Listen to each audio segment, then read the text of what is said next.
Through history, the territory inside the borders of Pakistan witnessed large civilizations, wars, development, religions, and reforms. In this video, we will advance rapidly through some important events that existed here. Modern humans are thought to have arrived on Pakistan between 73,000 and 55,000 years ago. Settled life, which farming and pastoralism, started around 7000 BC. People worked in agriculture and in domestication of animals like goats, sheep, or cattle. By 4500 BC, settled life had become more widespread, and in time evolved into the Indus Valley Civilization, one of the earliest civilizations. Indus Valley Civilization, as well as ancient Egypt or Mesopotamia, was noted for developing new techniques in handicraft, metallurgy, development. It's believed to be the first civilization to use wheeled transport in the form of bullock carts, and also used boats. The route which traversed the Indus Valley, linking the Central Asia, the Indian subcontinent, and the Orient, have attracted people from far places. In the beginning of the second millennium BC, climate change with persistent drought led to the abandonment of the urban centers of the Indus Valley civilization. Its population resettled in smaller villages and mixed with Indo-Aryan tribes, who moved into other areas of the Indian subcontinent in several waves of migration, also driven by the effects of this climate change. The Vedic period, 1500 to 500 BC. As Indo-Aryans migrated and settled into the Indus Valley, along with them came their distinctive religious traditions and practices which fused with local culture. The initial early Vedic culture was a tribal, pastoral society, centered in the Indus Valley, of what is today Pakistan. During this period, the Vedas, the oldest scriptures of Hinduism, were composed. The Vedic tribes remained in the Indus Valley by 6th century BC. These tribes fought against one another and were vulnerable against possible outsiders or invasions. King Darius I of the Achaemenid Empire took advantage of the opportunity and planned for an invasion. The Indus Valley was a major objective for the Persian Empire, and other earlier incursions and campaigns existed in the Indus River.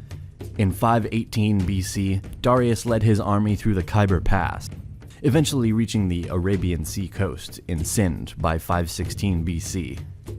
Under Persian rule, a system of centralized administration with a bureaucratic system was introduced into the Indus Valley for the first time. Provinces or satrapy were established with provincial capitals.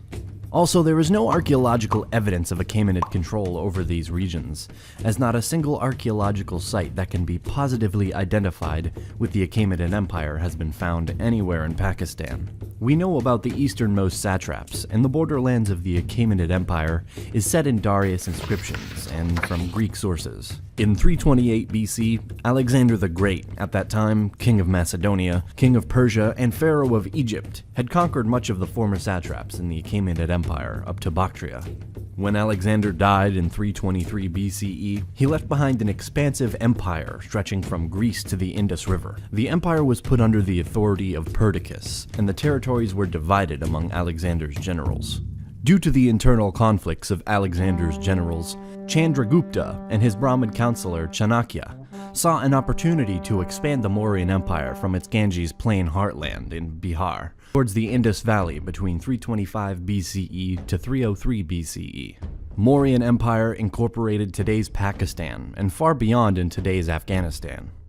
It collapsed around 180 BC, and the Shunga Empire started to exist, but not near the Indus Valley.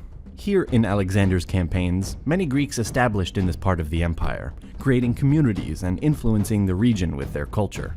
The Indo-Greek kingdom expanded beyond the Hindu Kush. Their territories covered Panjshir and Kapisa in modern Afghanistan and extended to the Punjab region, with many tributaries to the south and east. The Greek and Indian languages, culture, traditions mixed, creating a very interesting period for this land. Sakas migrated from southern Central Asia into Pakistan from the middle of the 2nd century BC to the 1st century BC. They replaced the Indo-Greeks. Indo-Parthian and Kushan empires ruled the lands here in the 1st centuries AD. By the end of the 3rd century, the Sassanid Shah Shapur I had incorporated the Indo-Iranian borderlands into the Sassanid realm. The Gupta Empire was an ancient Indian empire existing approximately from 320 to 600 and covered much of northern South Asia, including some parts of modern Pakistan, having its border with the Sassanid Empire in the Indus Valley across Indus River. This period is very important. Great accomplishments and great cultural developments took place during the reigns of important leaders. As an example, we can give the literary epics such as Mahabharata and Ramayana. This structure collapsed due to internal and external factors, like loss of territories, invasions, and instability. The Indo-Hephthalites were a nomadic confederation in Central Asia during the late Antiquity period. They were defeated by an alliance of Indian rulers. Brahmin dynasty existed in the region of Sindh between 632 and around 724. In this territory, here were many other small states in the next centuries. Another important period of this land is expansion of the Arab caliphates. A large expansion happened in the 7th century. After conquering the Middle East and the Sassanid Empire, Arab forces had reached the Indus Valley. Muhammad bin Qasim conquered most of the Indus region for the Umayyad Empire. During the time of Arab caliphates, a gradual conversion to Islam happened as the new religion spread more and more. Also, Arabic and Persian languages spread and influenced the region. Ghaznavid Empire and then Ghurid Empire ruled for centuries over the Indus Valley and beyond. By doing so, the new culture and religion was embraced by more and more people, becoming dominant in time. The Delhi Empire was a sultanate based in Delhi that stretched over large parts of India, ruling over the largest rivers here and also deep in India's territory. This sultanate was ruled by 5 dynasties: Mamluk, Khalji, Tughlaq, Sayyid, and Lodi. During and in the Delhi Sultanate, the emergence of the Hindi-Urdu language started to happen. There was a synthesis of Indian civilization and that of Islamic civilization, and the further integration of the Indian subcontinent with a growing world system and wider international networks spanning large parts of Afro-Eurasia, which had a significant impact on Indian culture and society. Mongols attacked the region between the 13th and 14th centuries. Timur invaded the Punjab region and sacked cities at the end of the 14th century. The First Battle of Panipat was fought between the invading forces of Babur and the Lodi kingdom. It took place in North India and marked the beginning of the Mughal Empire and the end of the Delhi Sultanate.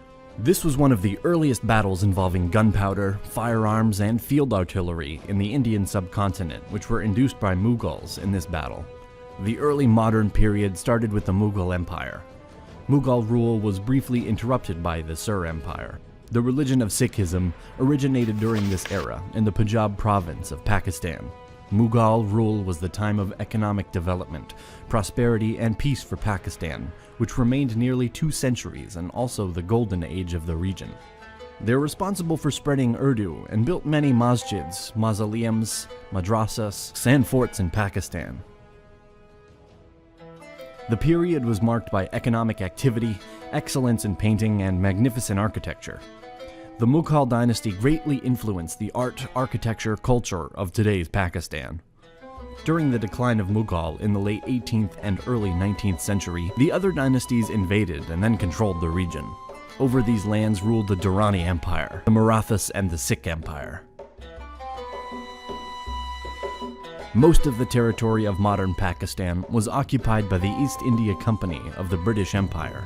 A series of conflicts followed in the region, in which the British fought local rulers, Sikhs and Afghans.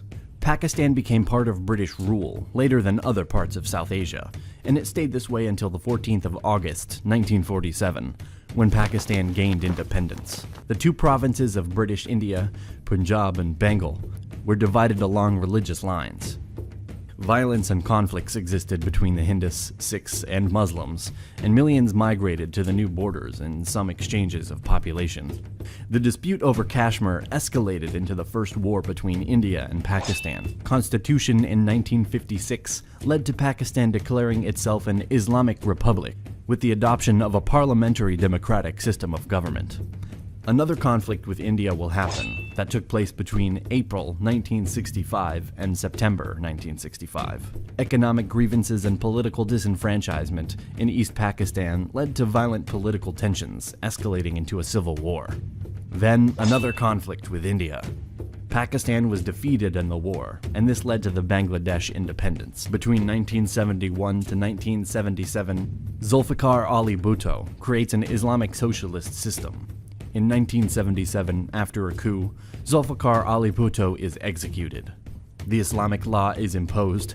Political crises, new elections, and instabilities existed until this day. Also, an important fact of the period of modern Pakistan is their population boom. If in this region lived 35 million when they achieved independence, by 1990 here lived around 100 million, and today more than 200 million people.